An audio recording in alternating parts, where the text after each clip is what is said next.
An unearthly hello to my fellow horror enthusiasts. Welcome to the Writers of Horror podcast. The Writers of Horror is a community for creatives, a place to connect with other enthusiasts, and a place to elevate your writing. Find out more at writersofhorror.org. I'm Julie Hiner. I will be your host today. I'm an independently published author of heavy metal, crime, and horror, and inspirational nonfiction. My co-host, Daniel Wilcox, an internationally best-selling author and award-winning podcaster of dark fiction, will appear on future episodes. You can find out more about both of us at Writers of Horror or on our respective websites, which will be in the show notes. Today, I am thrilled to have in my clutches the Seventh Terrace, an amazing publication house comprised of Sarah L. Pratt and Robert Bose. Welcome, Sarah. Welcome, Rob. Hey. I'm going to start with a little introduction of each of these amazing people. Sarah L. Pratt, half of the Seventh Terrace, is a curly-haired gladiator, ultra-marathoner, literary events wrangler, and queer fictioneer. Her stories have appeared in many, many places, just to name a few: Year's Best Hardcore Horror, Volume 2 by Red Room Press, the Bram Stoker Award-nominated Dark Visions 1 by Grey Matter Press, Twisted Book of Shadows by Haverhill Press, and on Spec Magazine.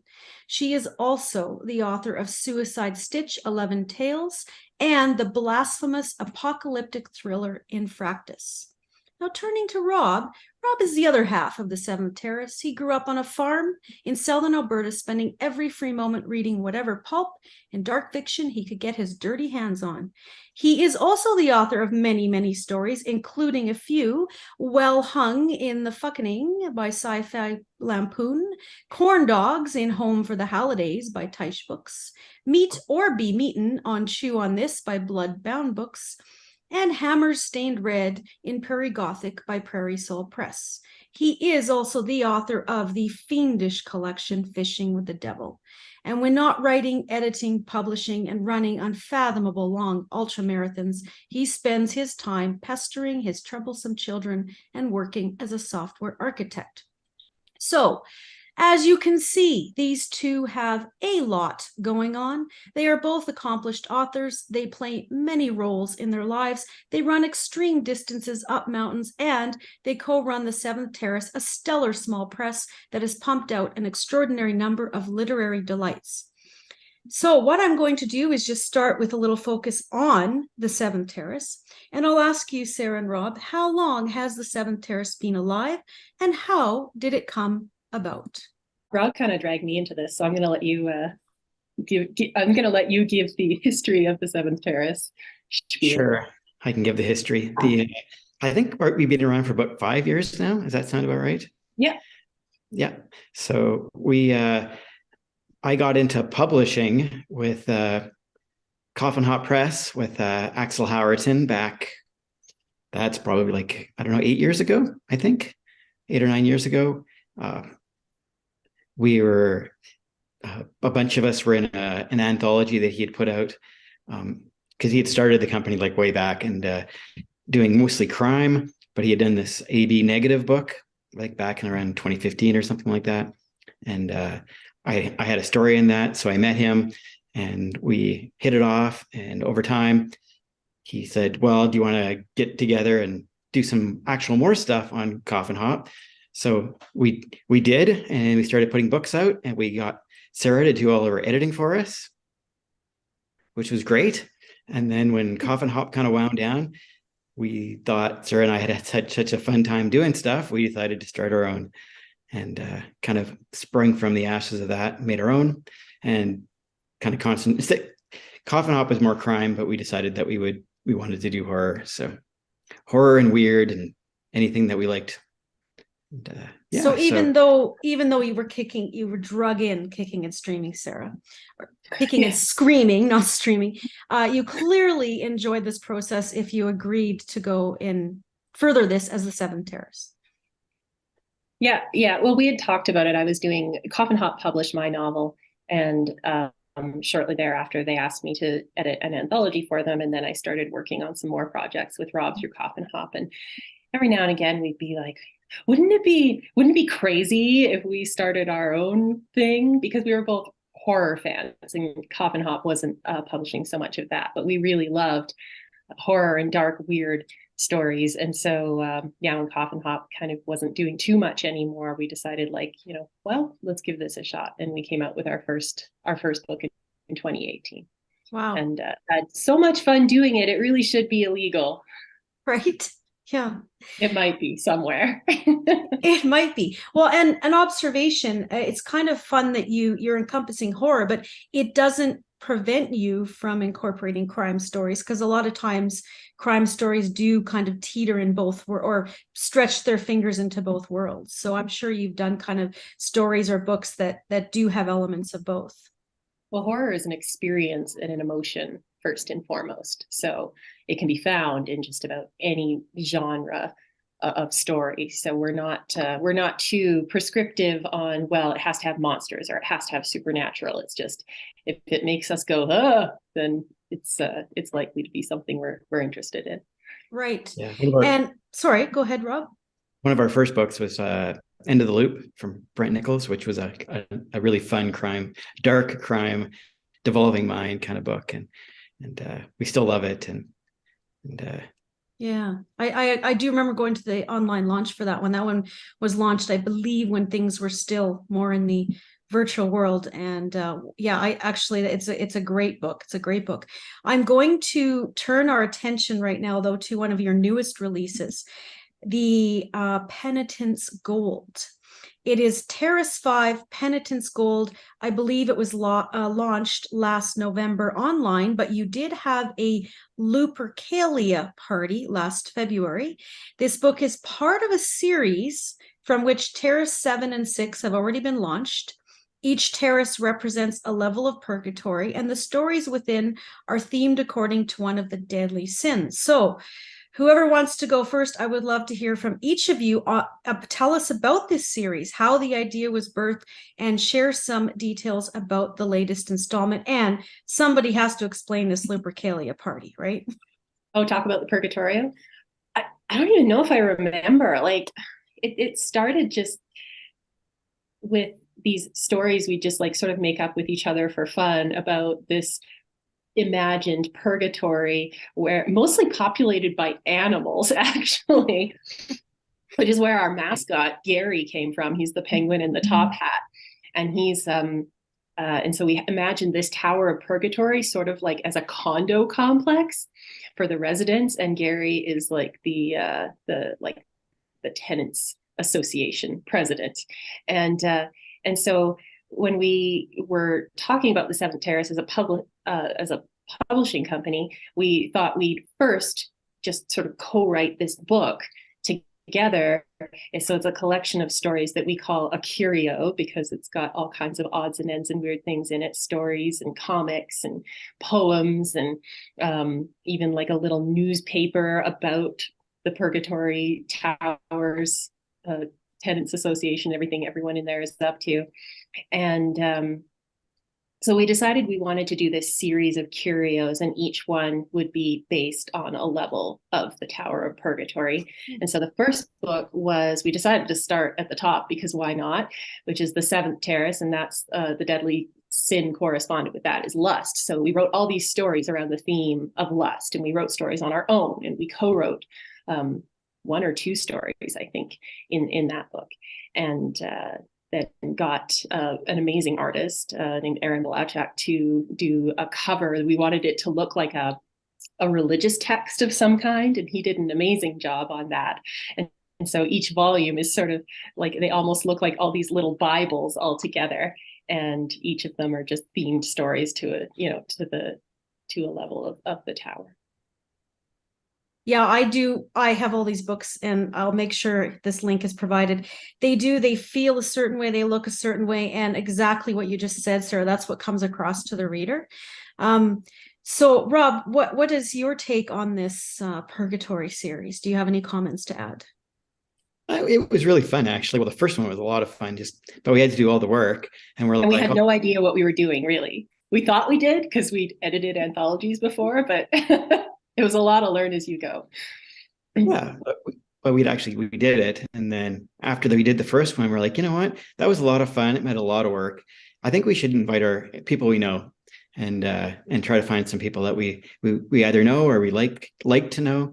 And so we kind of reached out to a few of our friends, and including Julie, to write a story for the second one, which was called Forbidden Fruit, which was the Gluttony one. Yes, the Gluttony.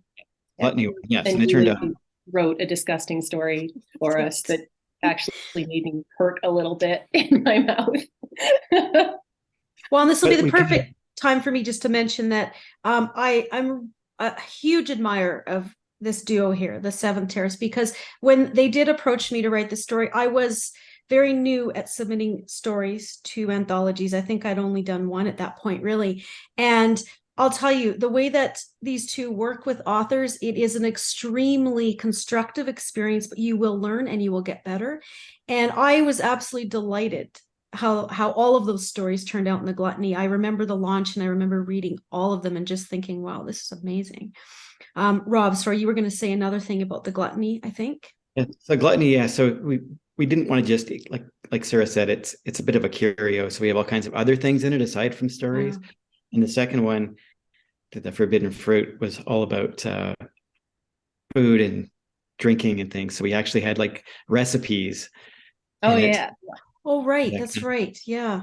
Every author had to submit a recipe with their story. It was brilliant. Yeah. Yeah. Each of the books has kind of like, there's the central theme of the whatever the deadly sin is, but it's also kind of like wrapped in a concept.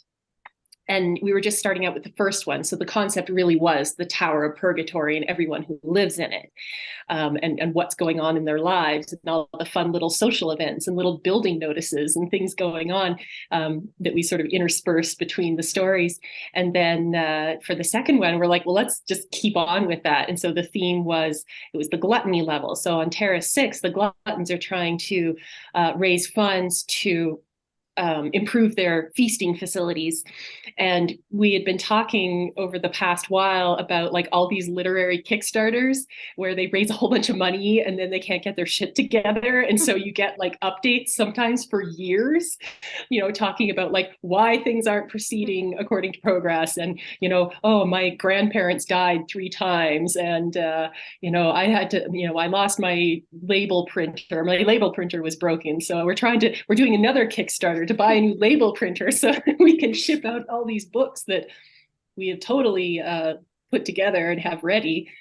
So we thought, well, what if the Gluttons were doing a Kickstarter to like crowdfunding to produce this cookbook that's going to raise money for their feasting facilities. So in between each story, including yours, is like a Kickstarter, like production update of this like horrible story that just gets worse and worse and worse. This poor overweight shark that's been put in charge of this project. So like every update is just like his life falling ever more into shambles until the end of the book. Yeah. I love all the bits between the stories in all of the books. And so I actually, after reading the stories, I go through and I read the bits again. I mean, if you guys, if people listening haven't read this, you really have to. They're quite unique creations.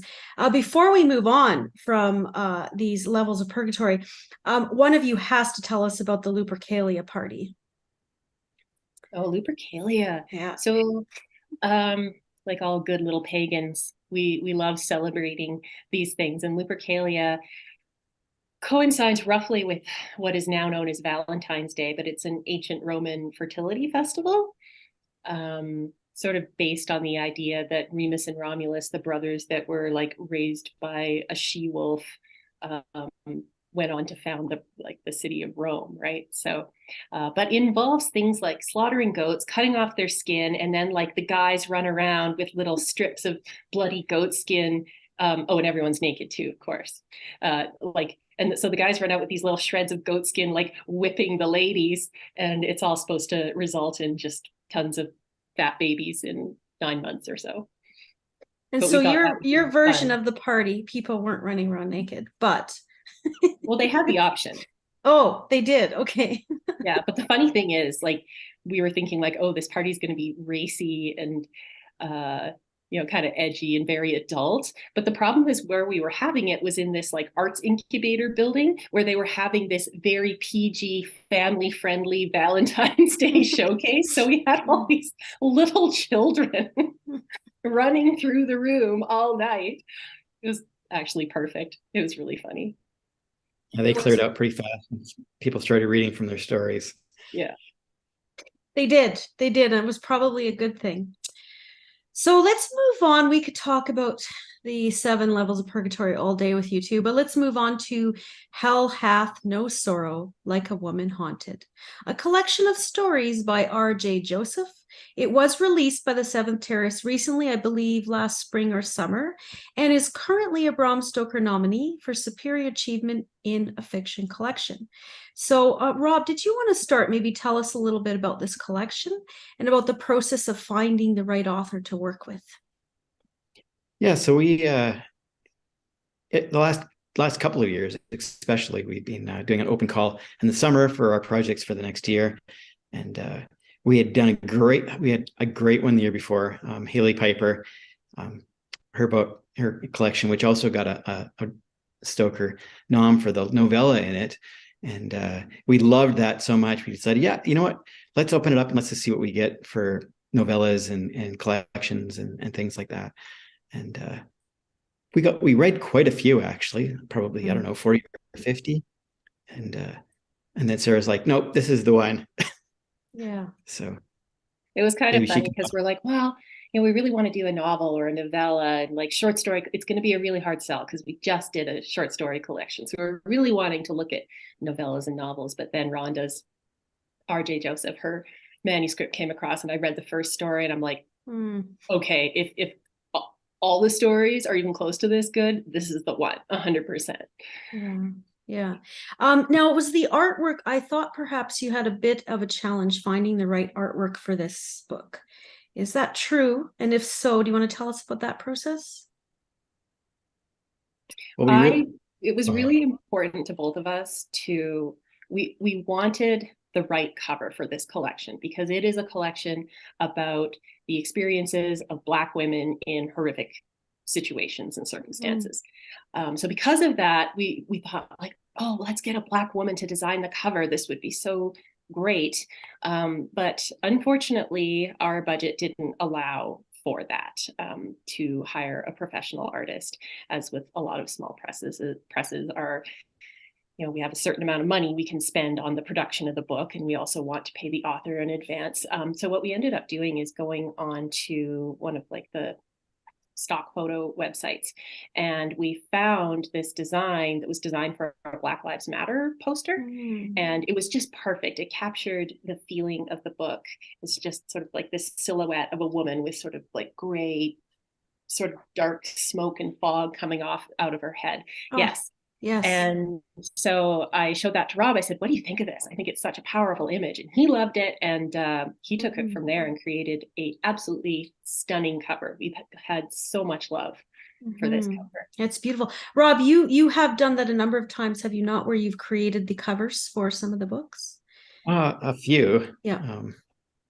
If I can, I do. So yeah. I mean, it's a challenging process. I mean, and I agree with you how that turned out. I have my copy here and it's just beautiful. Again, we will provide links because I encourage you to dig into this collection. And Rob actually already mentioned it. I wanted to ask the next question about The Unfortunate Elements of My Anatomy, a collection by Hailey Piper.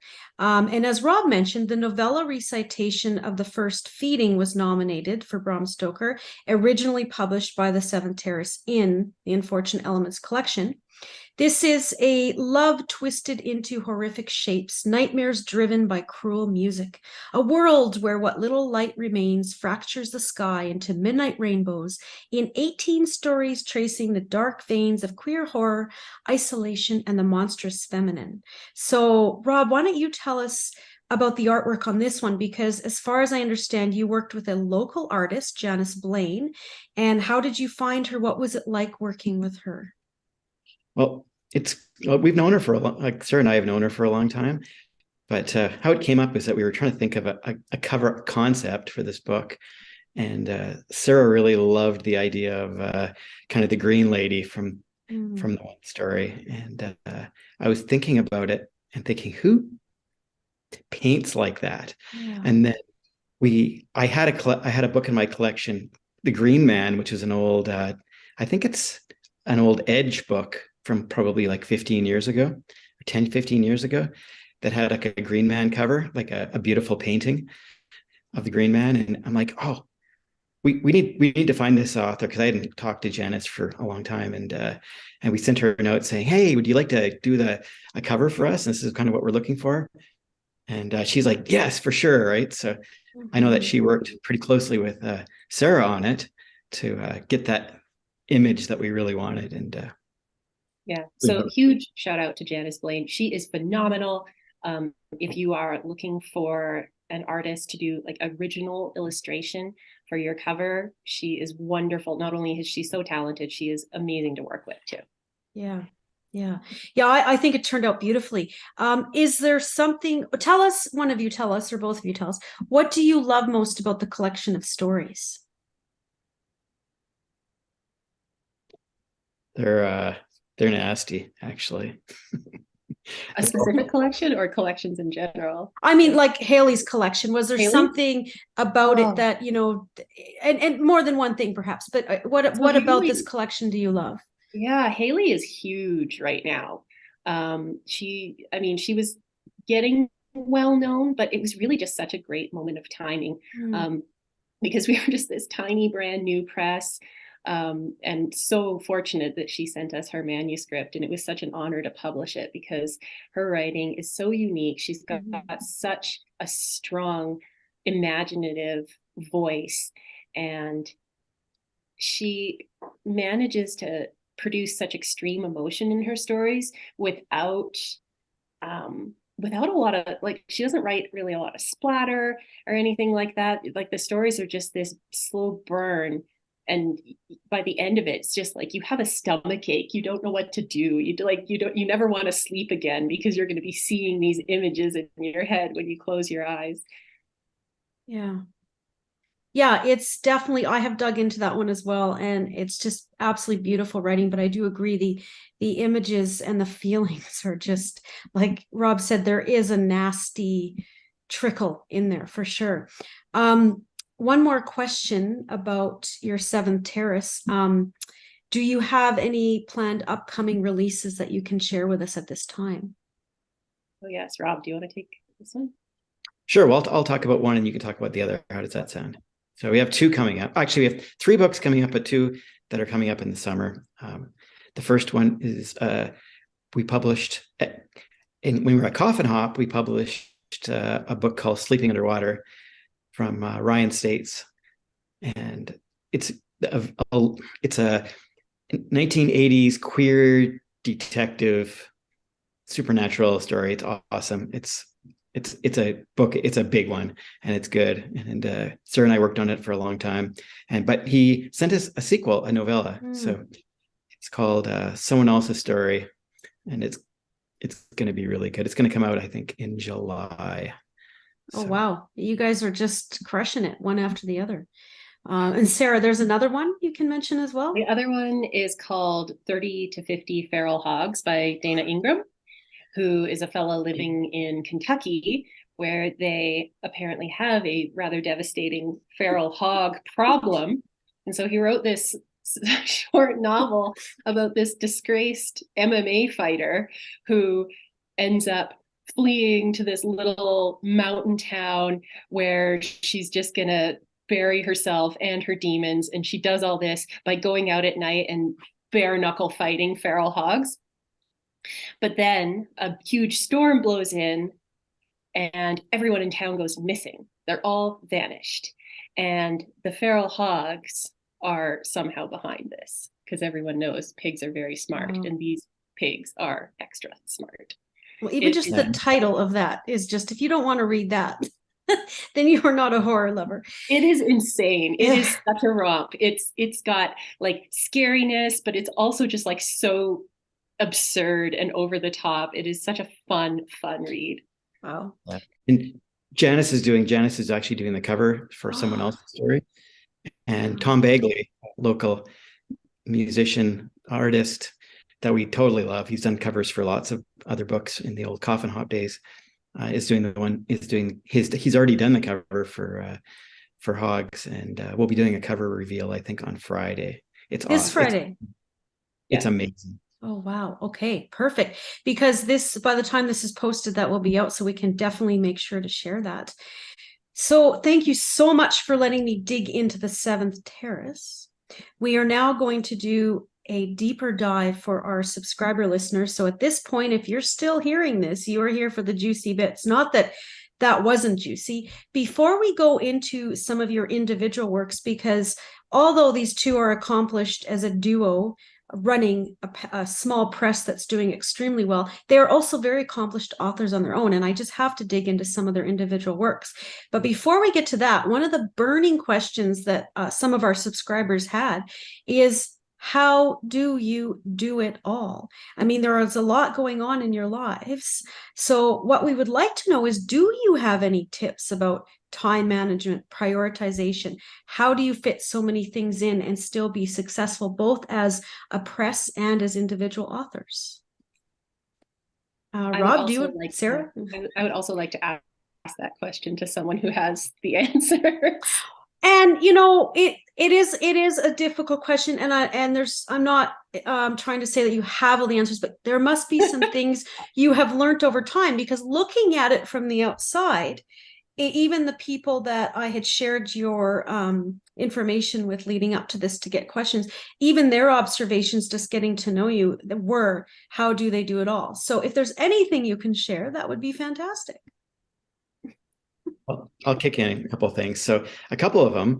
So on the publishing side, like Sarah and I run a lot together because we're training for races, and a lot of our runs are very long because we're training for very long races. So we, every weekend or actually pretty much every second weekend, we try to do some long runs, and anywhere from, I don't know, 3 to 8 hours sometimes. I'm sure this summer we'll be doing some long ones, but we try to get a lot of our publishing work done as we run. So if we need to work through something, it's we can do two things at the same time. We can run and we can chat.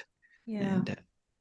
And we also chat about our own writing. So if we're working on our own stories, we use that as kind of a brainstorming time to kick back ideas for what we want to work on and what we're writing for the week.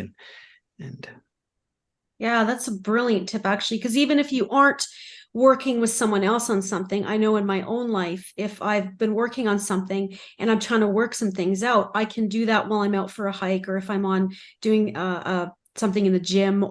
So there are ways you can be doing two things at once and not having to have totally separate time for those two. That's a great tip.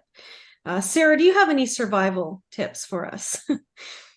Well, when we first started with Seventh Terrace, we and this is an ongoing conversation that we have and check in with each other on, but our main kind of mantra is, we do what we want.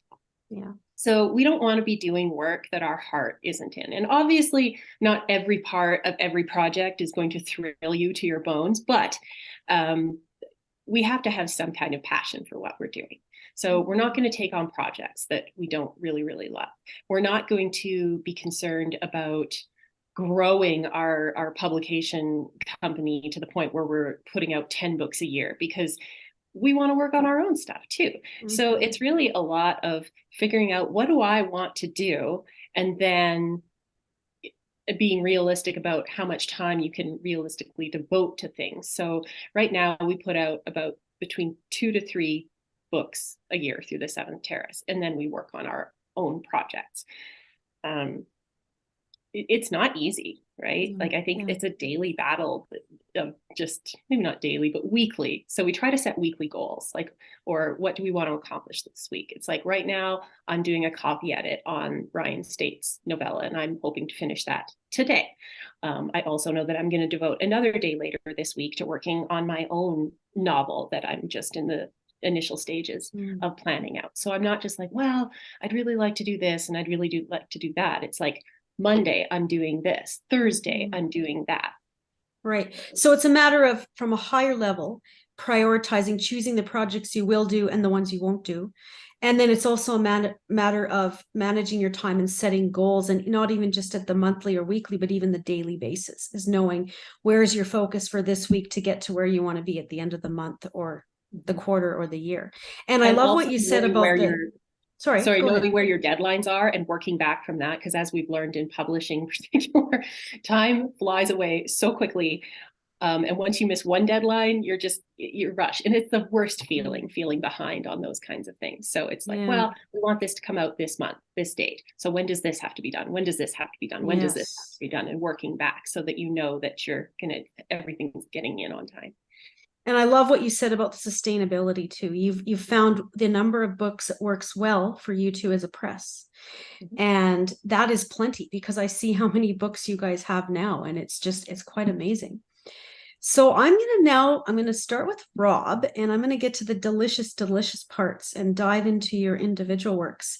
I'm going to first start by talking about Rob's work, Fishing with the Devil.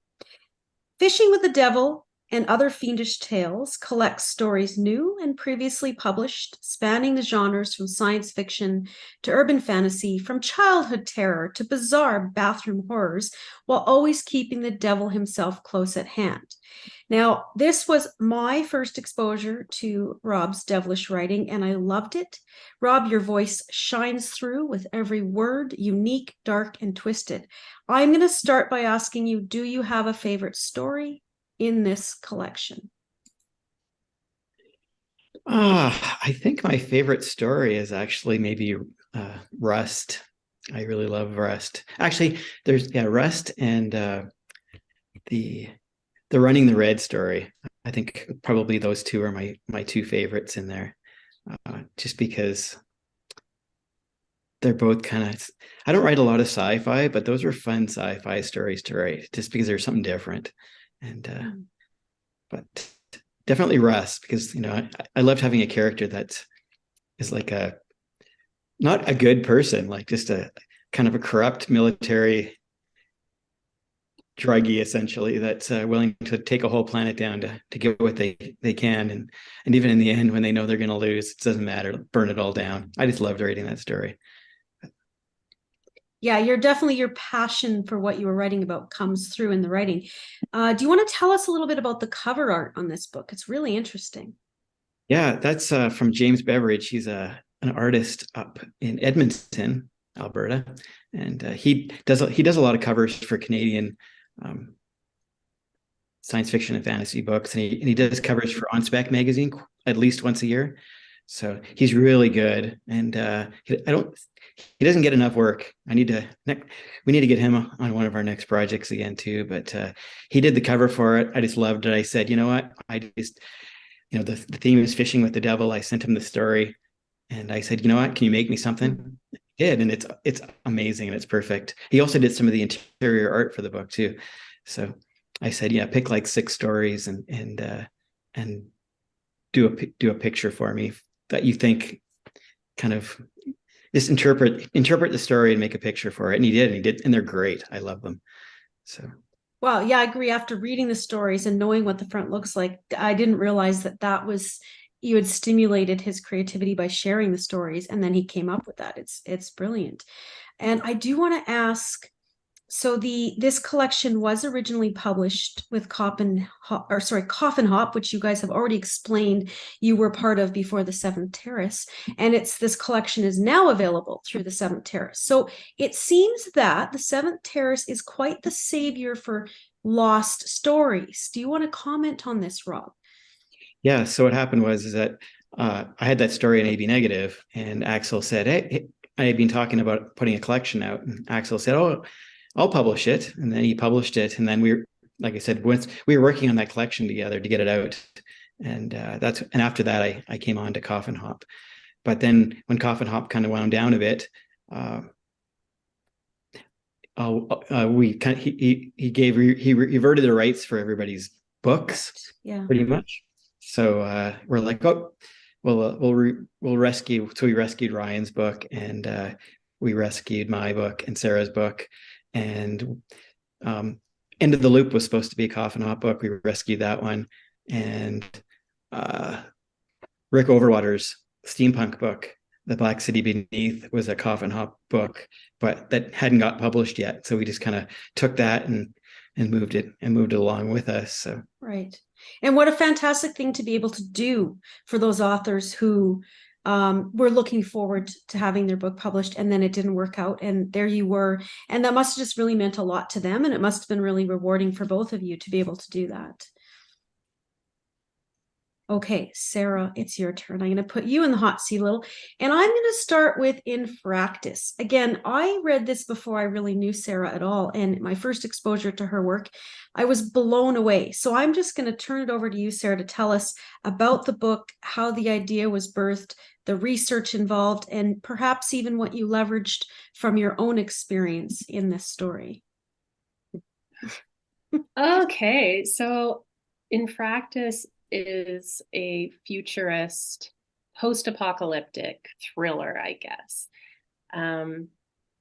about a hitman who ends up drawn into a situation where it's bigger than just sort of malevolent shadow government trying to control everything and everyone through extreme surveillance, and ends up pulled into actually a battle for the souls of humanity when angels start coming to the earth, and they've got a job to do, basically, you know, like, we're going to clean this up one way or another. And he ends up being involved in this story. He ends up being dragged into this story, and you know, it's a bit of a redemption story, and it's a bit of an identity story about someone who doesn't really know who he is, and in working with all these different people, you know, decides it doesn't actually really matter who you were. What it matters is who you are and who you go on to be. And it's a big book. It is, but honestly, it didn't, as a reader, it didn't feel big, because you just get so drawn into the characters and what's happening, and you kind of just lose track of time and don't even realize how big it is. What really inspired it was I grew up very religious, and I'd always kind of like had this idea of, like, everything I was being taught, it's like, it's so black and white, right? The way you're taught it, it's so black and white. And it's just like, well, you know, I don't really believe any of this. But if these people that you read about in the Bible, like the Archangel Michael and the devil and God and all that, like, what would they actually be like if they were real? They'd be a lot more nuanced. They'd be a lot more flawed. There'd be a lot more conflict. There'd be a lot more moral gray area. And so I'm just like, yes, this is my playground. And I just dove in and had so much fun, and wrote 200,000 words and realized that's too big for one book. Do you know kind of ish what the word count ended up being? I think it ended up being like 108, and I could only get away with that because it is sort of sci-fi fantasy. Right. And honestly, it doesn't feel like that as a reader, so don't let that scare you off, because it's definitely worth your time. Now, you did mention that earlier in this interview, you are working on another novel. Can you tell us anything about that yet, or is it too early to speak about that? It is a dual timeline. I'm calling it like The Lake House meets The Haunting of Hillhouse. So it's like Keanu Reeves and Sandra Bullock, except they're lesbians, and they're both living in the same house in different times. And the house is built on principles of occult architecture. Right. Now, does that not sound interesting? Before we move on, I also want to ask Rob, I do believe you have completed a novel that is to be published, or it's in the works. Can you comment on that at all at this time?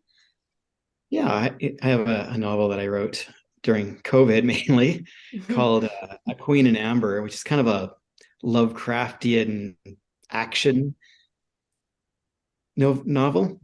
And I don't know, I have to figure out what I want to do with it. If I'm going to try to find a home for it, or full publish it or whatever. And yeah, so that's good. The one I'm working on right now is I'm calling it Tabor Gothic, I think, or Horsefly Gothic. It's a bunch of connected stories about ghost stories set in southern Alberta, prairie Gothic type stories. So, Right, which is where you grew up. so Right. that's a lot of fun. I've got about 7 out of the 10 pieces Oh, wow. written now. So That's fantastic. Yeah. I just have to keep up with Sarah so we can both have things come out this year or do something. Yeah. That would be really great if you both did. And on that note, I'm now going to kind of move into a couple final questions. And I cannot release you from my clutches without asking about Trace and Solomon Torrington. So now these two characters have appeared a number of places, and we'll let Rob and Sarah explain that. But I'm particularly thinking about a novella that Rob and Sarah co-wrote together, published through the Seventh Terrace, that feature a story about Trace and Solomon. And I do believe, on the note of Tabor, you hit the road to research for this one. You went to Tabor, and I'd like you to tell us perhaps about this road trip, what delights you found, and how they made their way into this story. Rob? Sure. Well, the Torringtons, so we've written a bunch of stories, and they're all mostly set in Alberta. So Trace and Solomon are a couple of, I don't know, thuggish mercenaries essentially, and we have a lot of fun with. It's very kind of, there are a couple of mercenaries that essentially work for the Catholic Church and do the dirty work, and but we'd written a bunch. We'd written some, and then we went on a road trip up to Torrington one summer, a few summers ago, and because our friend Jim Jackson had kept talking about this gopher hole museum, and we're like, that just sounds really weird and strange. So we're going to go up there and check it out.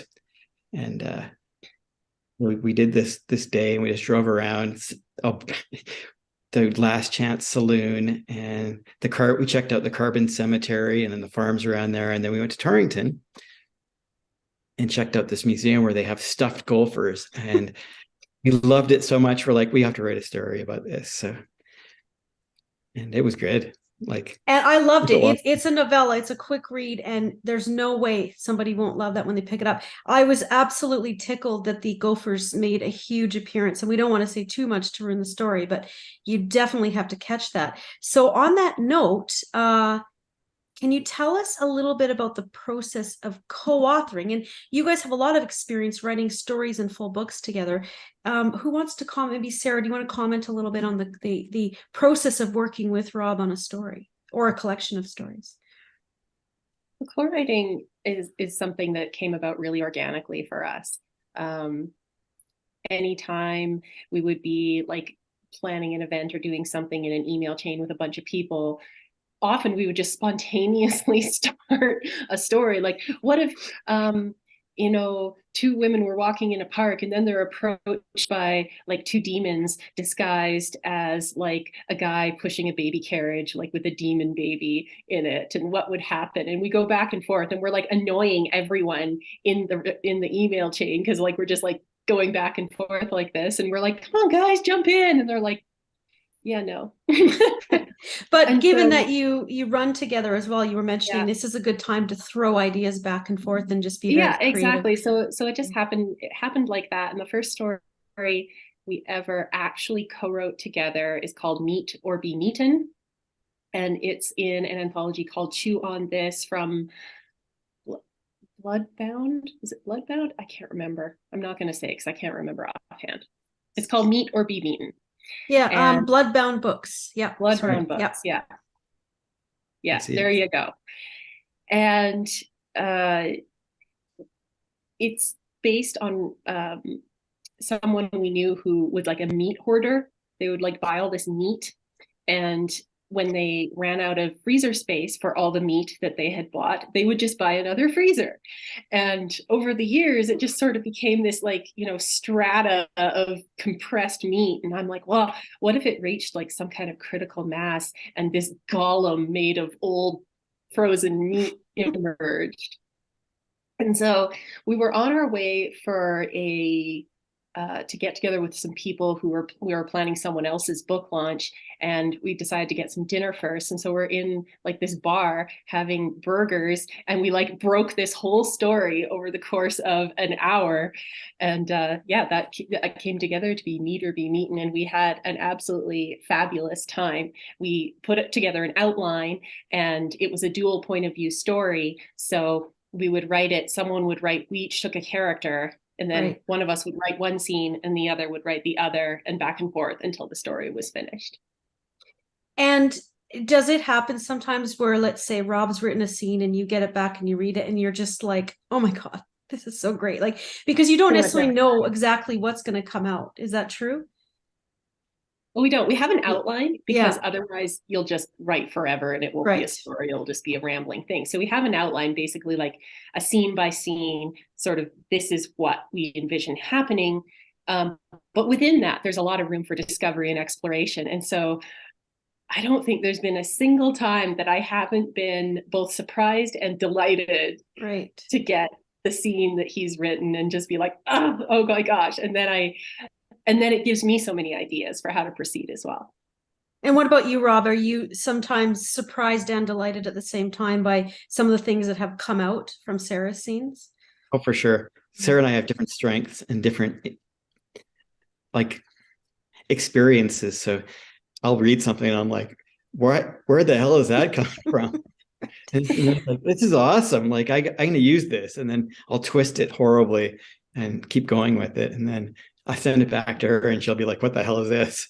But it's fun because we both have different like bits that we like, and we can take it, and then when we're editing it, we can kind of massage it back and forth and try to balance the voices out. And it's such a wonderful, like you said, organically grown collaborative between the two of you, writing stories and books together. And again, I love how you've woven that all through, like the Purgatory series anthologies. You've woven that ability to co-write through some of the bits and pieces between the stories of the other authors. It's just brilliant. Well, I have kept you both for quite some time today. You have answered a lot of in-depth questions. So a big thank you to both of you for being here today, Sarah and Rob. I'm going to now sign off. So an unearthly thank you to both Sarah and Rob for joining me on the podcast today. A hellish thank you to you, the listeners, for tuning in. And if you are looking for a community of fellow horror creatives where you can elevate your writing, claw your way over to writersofhorror.org. We would love to have you in our devilish clan. And don't worry, we've talked about a lot of things today. All of the information you need will be in the show notes. So thanks for tuning in. Yeah, well, thanks for having us. Thank you for joining us.